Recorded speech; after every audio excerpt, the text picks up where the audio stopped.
Yo, you got any more? All I need is one more shoe, then I'm through. Nikki said one more dress will release her stress. One more purse to match her fur. One more sneaker, you get the picture. All I need is just one more. Now my closet's full, no more room for more, but I still want more. All I need is one more pair. Welcome back to another episode of Behind the Wheel. I'm your host, Derek D. Nice, Baby Ox, Baby O, D. Livingstone. And today we got a special guest all the way from Atlanta, Georgia, Darrell Patterson. Yo, what up, what up? What's up, D? Hey, nothing much, man. I'm chilling much, here in man. the A. Okay. Trying to beat this Yo, cold. I wanted to get you trying to do what? I'm trying to beat this cold. You know, I got this. You heard of Buckley's? Buck? Oh, that's old school. Yeah, man. I got my that's- Buckley's cough syrup, you know, to get my situation right. Yeah, that'll put some hair on your chest, man. Yes, That's like a shot. Before we get started, D, look, I gotta ask you a question, man. Are you a D&D fan or Starbucks, man? Starbucks between the two. But really, I'm like a coffee head, so I'm not all, you know, whatever Okay. it is. If it's got caffeine, I'm with it. You good? I'll Okay. drink the Yeah, cold somebody coffee else that's been mentioned sitting me- there for 5 hours in the dentist's office like it's nothing. Oh man. Black no Damn. cream, Oh, too. yeah, you Black, no sugar, nothing. Just straight up. Yeah, man. Oh man. So I hear that, man. So I wanted to get you on, man, because I was so like excited to see, you know, the podcast and the conversations and the guests, and you know, it's you know, I definitely got to take your hat off when you see people putting in work. So I wanted to, you know, find out about that, have you on, talk about that, and you know, just your love for music, and you just a diverse brother, and I wanted to you know, share you with our audience, man. No doubt, man. So- I appreciate it. Go ahead, man. Hey, likewise too, by the way. Shout out to your show. But yeah, Appreciate it, man. I guess as an introduction, you know, for those that don't know me, I'm Darrell Patterson, 1/3 of Real Runners of Atlanta podcast. So you can check us out there. Shoot, man, I started running 5 years ago.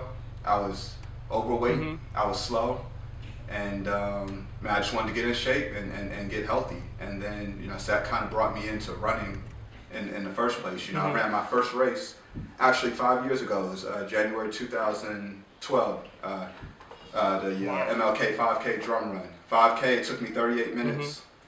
Man, I ran it in my basketball shorts, my hoodie, you know, some Uptowns. It was terrible. And yeah, Your man. basketball shorts and hoodie. Did you have on running shoes at least, bro? Nah, I had on some Uptowns, man. I had on some Air Force Ones. Oh my God. Yeah, I didn't know what I was doing. What you I got was, out there? Growing up, I was a ball player, and yeah. Okay, where'd you play ball at? New York. I played for. I went to Brooklyn Tech for a couple years. I played there. A little bit of rec league stuff. Big Apple games, which was ran out of August Martin in Southside. I grew up in South Jamaica. So just a couple little tournaments, you know. And I played basketball and baseball. You know, I was fit when I was younger, and then somewhere between college and post college, probably, you know, a little bit too much alcohol, a little bit too much food, and next thing you know how that goes. Yeah. But you recently qualified for Boston, man. So you did. okay. So you didn't run in your Air Force Ones then, did you? Nah. I got my stuff together. I ran in some Lunar Racer 4s. Those are the BQ shoes. Yeah. Got you. Yo, so what did it feel like after you crossed the finish line? You discovered that because you didn't just eke it out, man. You had time to spare, from what I remember. Man, it was crazy.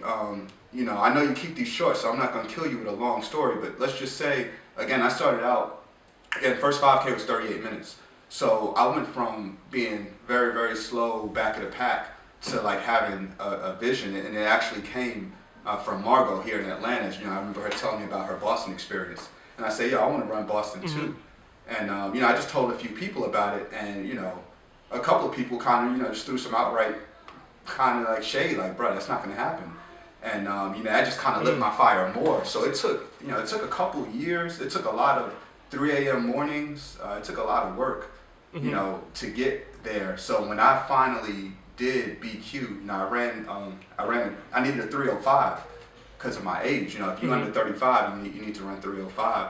I ran 258, and man, when I crossed that finish line, man, I can't explain to you. It was one of those feelings where it was so intense where you want to cry, but you're so exhausted that you can't even cry right. You know, it's almost like you got. You can't even bust up a tear.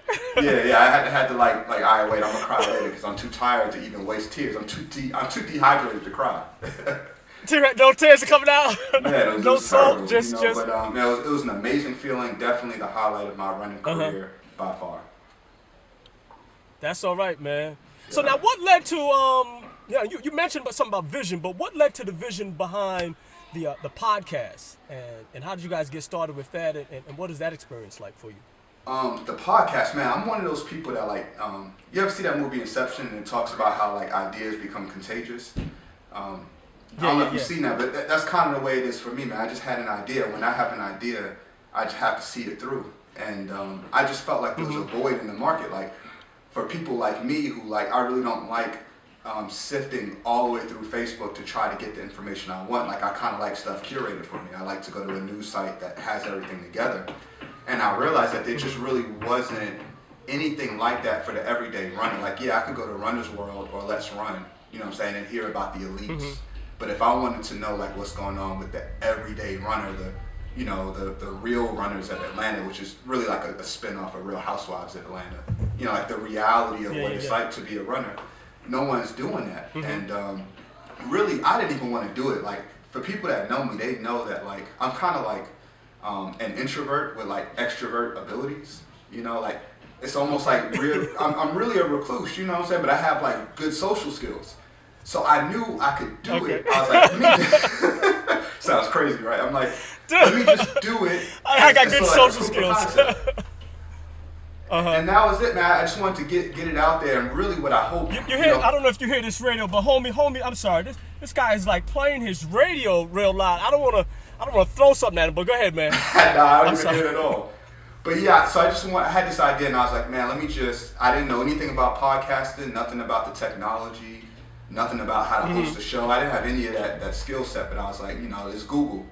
And I got on Google, figured out, you know, I literally it started out with me typing in Google how to start a podcast. And I knew that I wanted some co-hosts. So, you know, I was like, all right, let me get, you know, Omari is like my homeboy. You know, he's like the best man at my wedding. You know, we go back like car seats. And Roy was just plugged into the community. I'm like, yo, Roy's a nut. You know, Roy's almost like you. Like, this dude's crazy. He's going to be funny. We get him on. And really my idea was, let's do it for a year and hopefully someone takes it over. Hint, hint, Derek. And that's that, man. Yeah. And you broke out on that last part, man. So I said, hint, hint, Derek. You know what I'm saying? Let me say it again so you can hear it clear. Because, man, I want to keep doing this. What you say? I got another call coming in, bro. Yeah. Those people man, outside making noise encouraging me again, see, right? man. Yeah, no, they left, man. I had to take a picture of them, man. I turned the camera that way. I'm like, I'm serious. They pull up. I mean, I'm trying to run a show here, man. I ain't in the booth. But D, listen, man. I appreciate having you on, man. No doubt. And you know, we got to get you on again, and definitely talk about some music, because you're real passionate about music, and then you get you started, and then it's like, okay, it's like, I don't know if you sense that you're getting too worked up, and say I gotta dial it down. I don't know if I had too much caffeine, but I'm gonna lay off the comments. But what did you like for you're a hip hop head. So what did you like for 2016, man? Real quick before we end up. What was your top 5? Dang, you gonna throw me all right, top 5. Shoot, man, I feel like I might need to pull out my phone and look through it to see. Let's see. Dave East off top. I know it was just a mixtape, but Dave East's mixtape was probably my favorite joint of the whole year. Which one? The Kyrie Chanel? Kyrie Chanel. Man, that's a banger, dude. Like, if that's an album, that's album of the year. So I throw that one out there. Another mixtape that I think, this was the year of mixtapes. Chance's Coloring Book. That's up there. I consider that an album. I don't care if you call it a mixtape. So I'm going to throw Chance in there. Let's see, I'm going to throw J. Cole's joint, which is kind of lukewarm. He don't make it. Kendrick's in there. Was it this year his drop? Or was that the end of last year? Yeah. I'm going to count it as this year. End of last year. Yeah, we'll count it this year. We're going to say Kendrick. And let's see, you need 2 more. I almost want to switch to R&B. Oh, the Locks album, just off GP. It probably really wasn't that good, but just to hear the Locks, I mean, you just got to throw them in there. And let's see, I need one more to round it off. Who was 5? Who else was I knocking this year? Oh, I'm tripping. Schoolboy Q. His album is dope. Schoolboy Q. Okay. Yeah. Okay. Well, that's you heard it here first, man. I don't know what we got coming down for 2017, but as they drop, we're definitely gonna have you on, man. No doubt. I appreciate you, D. Hey, appreciate you, man. Hey, like everybody always tell you, man, what you do is amazing. Please keep doing what you're doing.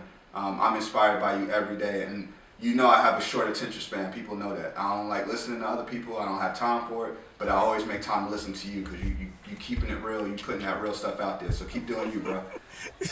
And and the other thing is, I don't sugarcoat. When I say it, I mean it. I listen to you because I listen to you. I don't really listen to other people. So, yeah.